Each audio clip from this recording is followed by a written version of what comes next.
4 weeks ago, on the Saturday while I was working on the Easter message for the next day, I did something I hadn't done in several decades. Let me explain. How many of you knew or remembered that way back when, in 1973, Johnny Cash released a movie about Jesus? It was called The Gospel Road, a story about Jesus, oddly enough. And it was shown for a few times before the end of the 70s on one of the local TV channels. I forget which one. Well, I found it on YouTube and decided to turn it on as sort of background noise while I was thinking my way through the message. Now, let me tell you, The Gospel Road is no Ben-Hur. No Ten Commandments. No Prince of Egypt. It's not even the greatest story ever told. It wasn't nominated for any Oscars. Nowadays, if such a thing were made, it would probably be released direct to home video, which tells you the sort of film we're dealing with. To be honest with you, it isn't that sophisticated a film. For instance, the guy who plays Jesus is a blue-eyed blonde. Yeah, that looks really Middle Eastern. But perhaps the best thing about it, and the only thing I really remembered about it, was that June Carter Cash played Mary Magdalene. And as far as I know, that was the only time she ever turned her hand to acting. And it wasn't so much her performance as the fact that for that scene they used Follow Me, which is a song John Denver had apparently written for the wedding of two of his friends back in June of 1970. You might remember some of it. Follow me where I go, what I do, who I know. Make it part of you to be a part of me. Follow me up and down, all the way and all around. Take my hand and say you'll follow me. Well, you can see what must have happened. The chorus reminded them so much of Jesus' first instruction to his disciples that it colored their interpretation of the rest of the song. This is a process which is older than the New Testament itself. For instance, Jeremiah famously prophesied that the Babylonian exile would last 70 years in Jeremiah 25:11 through 12.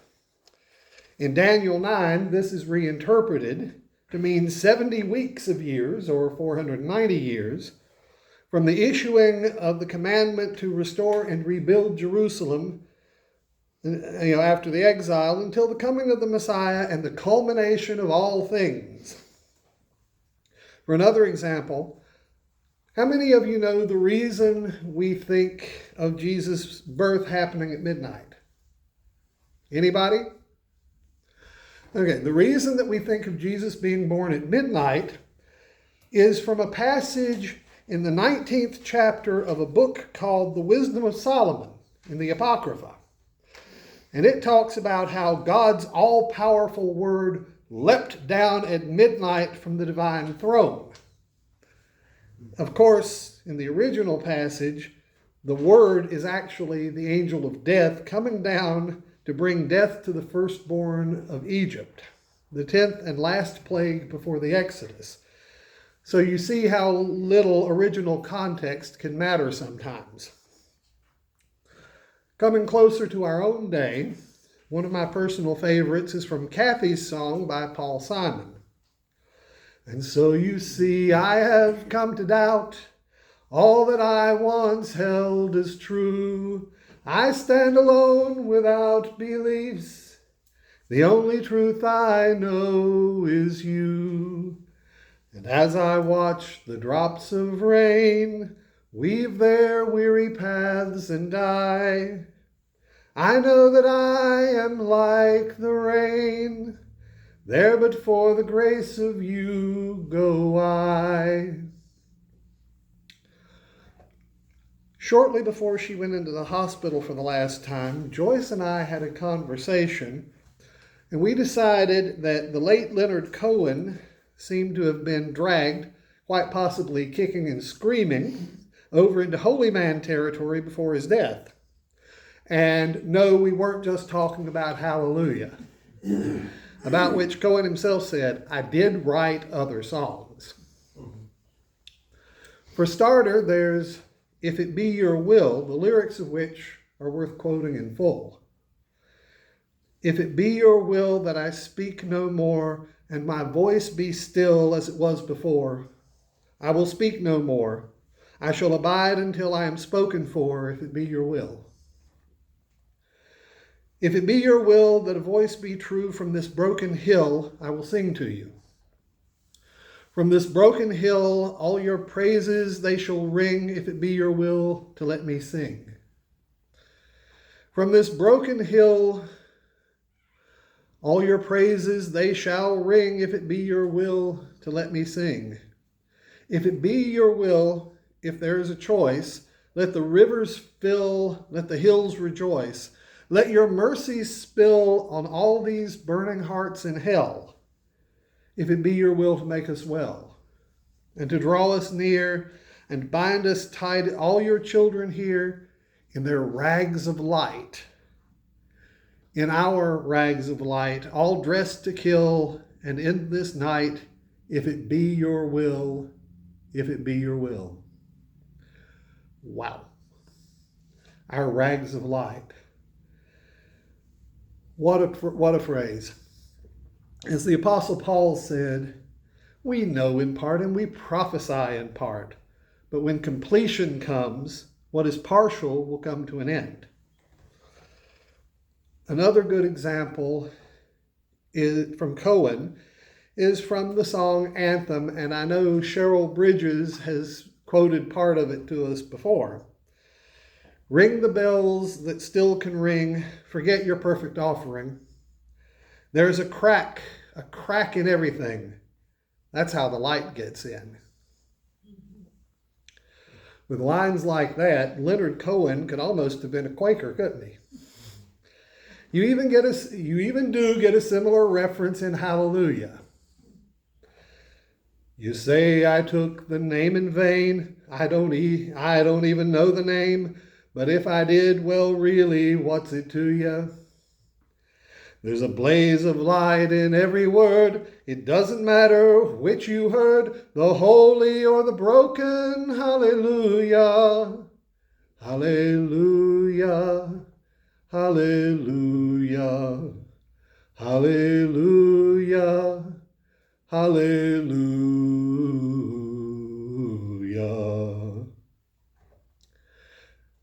That line about the blaze of light in every word is an allusion to the Jewish rabbinical legend that the Torah was pre-existent with God in heaven, where it is written in letters of black fire on white fire and lies open on the lap of God. My suspicion would be that the blaze of light is the same as the light that gets in through the crack in everything. Going back now to that conversation with Joyce, which I mentioned earlier, we were talking about Paul Simon as well as Leonard Cohen. And we decided that Simon's lyrics sounded like someone who has gone right up to the edge of being a holy man more than once, rather like a person who goes up to the edge of a swimming pool, but after dipping his big toe in the water, he decides that perhaps he isn't really ready for all that yet and pulls his foot back out. I've already quoted that wonderful passage from Kathy's song. I mean, we all know, there but for the grace of God go I. Most of you will also remember Bridge Over Troubled Water, which David Holter over here played and our choir sang for us back in the meeting house at Renolda and Midkiff. If you don't recall the lyrics, they are readily available online. I'm also quite fond of Graceland. The narrator, who would appear to be Simon himself, judging from what his ex-wife Carrie Fisher said before her death about the song being partly about the end of their marriage, sets out on a road trip to Memphis to see Cousin Elvis's mansion. But by the latter part of the song, I have reason to believe that Graceland refers to quite a different destination. There's a girl in New York City who calls herself the human trampoline. And sometimes when I'm falling, flying, or tumbling in turmoil, I say, whoa. So this is what she means. She means we're bouncing into Graceland. I also have reason to believe that we all know the feeling that we're bouncing into Graceland from time to time. You might have noticed that all of these are love songs, or like Hallelujah or Graceland. They deal with the end of a love and its aftermath. That may be because the openness and vulnerability which the intimacy of love demands is quite akin to the spiritual openness to God which true religion demands in order for the religion to have any meaning. And in any case, the spiritualizing of love songs and love poetry is as old as the days the rabbis decided that the Song of Solomon was really about God's love for Israel. There's a very long tradition of love poetry and love songs being used to describe mystical religious experiences. Bernard of Clairvaux, who preached the Second Crusade in front of Louis VII and a young Eleanor of Aquitaine, and I know you know who she was, the French king and queen in 1146, is known, among other things, for his series of 86 sermons on the Song of Solomon, which he died before completing. In fact, it took Bernard's Cistercian order another 50 years after his death to complete the sermon series.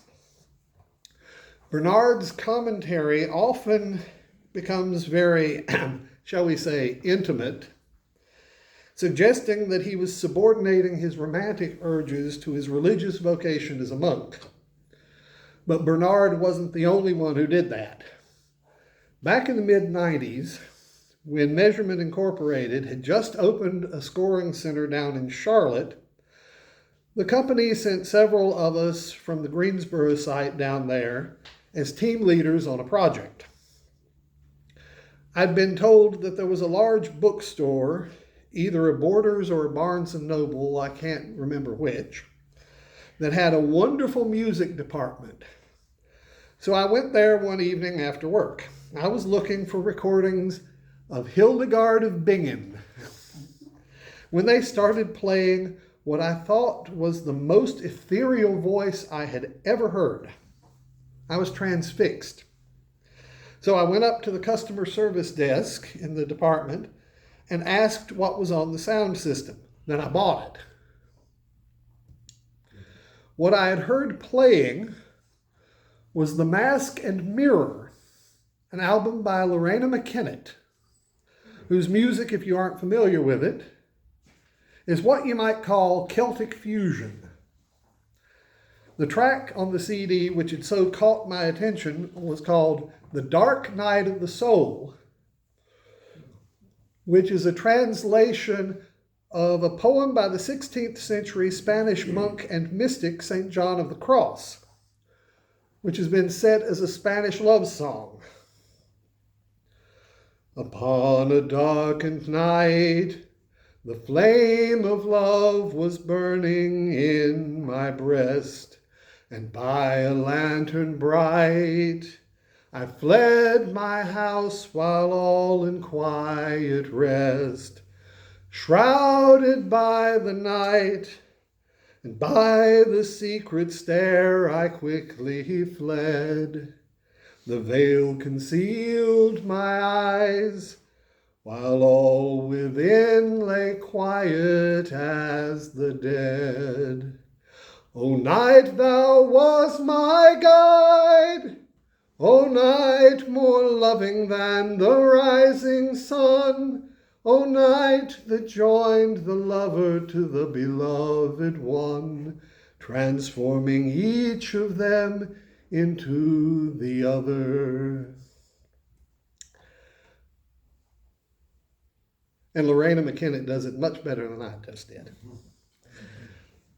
The problem with that sort of spirituality from a Quaker point of view is that if you stop there, no matter how long you live after you get there, you evade Christ's clear command, follow me. 2 words in English, 3 in the original Greek, but powerful. Quakers traditionally are much more in tune with these words attributed, probably incorrectly, as it turns out, to Teresa of Avila, the Spanish Carmelite nun, who was an older contemporary and friend of John of the Cross. Christ has no body but yours, no hands, no feet on earth but yours. Yours are the eyes with which he looks compassion on this world. Yours are the feet with which he walks to do good. Yours are the hands with which he blesses all the world. Yours are the hands, yours are the feet, yours are the eyes, you are his body. Christ has no body now but yours. No hands, no feet on earth but yours. Yours are the eyes with which he looks compassion on this world. Christ has no body now on earth but yours. William Penn put it this way: true godliness don't turn men out of the world, but enables them to live better in it, and excites their endeavors to mend it. Not hide their candle under a bushel, but set it upon a table in a candlestick. Robin R. Myers puts it this way in Saving Jesus from the Church: we have come to a moment in human history when the message of the Sermon on the Mount could indeed save us, but it can no longer be heard above the din of dueling doctrines. Consider this: there's not a single word in that sermon about what to believe, only words about what to do. It is a behavioral manifesto, not a propositional one. Yet 3 centuries later, when the Nicene Creed became the official oath of Christendom, there was not a single word in it about what to do, only words about what to believe. In the beginning, the call of God was not propositional. It was experiential. It was as palpable as wine and wineskins, lost coins and frightened servants, corrupting leaven and a tearful father. Now we argue over the Trinity, the true identity of the beast in the book of Revelation, and the exact number of people who will make it into heaven. Students who once learned by following the teacher became true believers who confuse certainty with faith. I expect most of you heard of Martin Luther. Well, Martin Luther had a very famous dislike for the letter of James, which he called an epistle of straw. Luther was reacting to what he perceived as the abuses of the medieval church in which he had grown up. We Quakers, on the other hand, are quite fond of passages in James like, faith without works is dead, or this gem from chapter 1. But be ye doers of the word, not hearers only, deceiving your own selves. For if any be a hearer of the word and not a doer, he is like unto a man beholding his natural face in a mirror.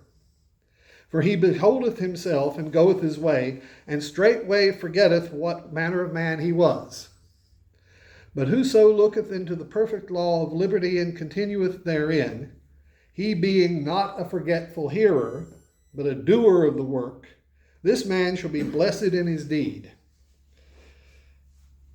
Which is chapter 1, verses 22 to 25. Quakers have historically heard Jesus' call to follow me as a call to work for peace, for equal rights, and for social justice. To such an extent that it has been remarked, or should that be complained, that we take figuratively what other denominations have taken literally, and we take literally what others have taken figuratively, like all that business in the Sermon on the Mount. We haven't been perfect by any means, but we have been persistent. And so, with Jesus' earliest instruction in mind, I leave you, as I began, with this: follow me where I go, what I do and who I know. Make it part of you to be a part of me. Follow me up and down, all the way and all around. Take my hand and say you'll follow me.